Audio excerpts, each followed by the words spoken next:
Parent-teacher conferences, again, right around the corner. These things come up quickly after we return from break.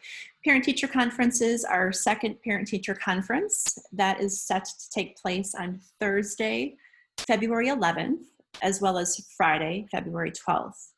Please note this is a change from the original calendar that was sent out to you last year, as well as this fall.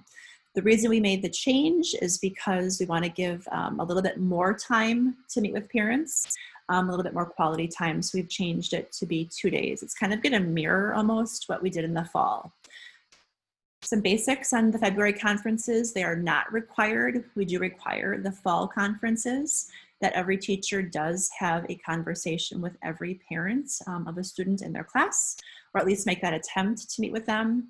The February ones are a little bit different. The February conferences are not mandatory, and they're really set aside for students who are struggling.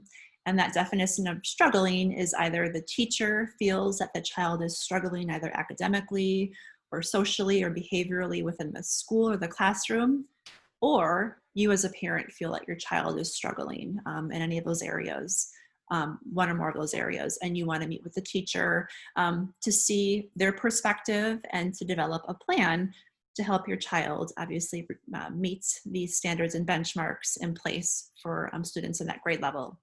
So this is kind of the specific side of it. Thursday, the 11th, is a half day of school. So students will be dismissed at 12:15. Parent-teacher conferences will start at 1 o'clock, and then the last conference will be scheduled at 3. On Friday, students are off, and parent-teacher conferences will run from 8 o'clock until 3 o'clock. We're going to use Zoom as the method for parent-teacher conferences. That seemed to work very well in the fall. A lot of positive feedback from not only you as parents, but also the teachers. Because they're not mandatory, I want you just to pay attention to the format in which sign up will take place. So on January 22nd, which is a Friday, all teachers will be sending out 2 emails. You'll receive one of those 2 emails. One email will contain a link to Sign Up Genius.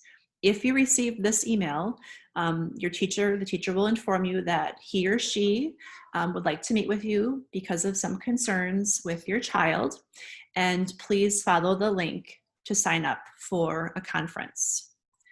You'll either receive that email or you'll receive an email from the teacher that says at this time, your child is doing very well.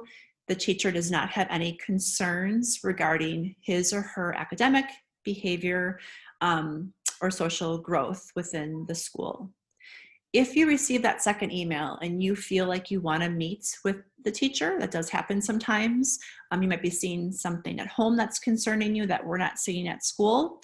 Then what you need to do is just respond to that email from the teacher that says we don't need to meet. Just respond and say, hey, I'm really concerned about my child. I am grateful that you feel like things are going well at school, but at home we feel like our child is struggling and we'd like to meet with you.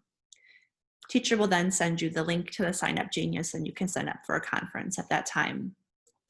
As conferences draw nearer, if you are signed up for a conference, the teacher will email you the Zoom link. If you have any questions about those logistics, don't hesitate to reach out to your child's teacher or myself.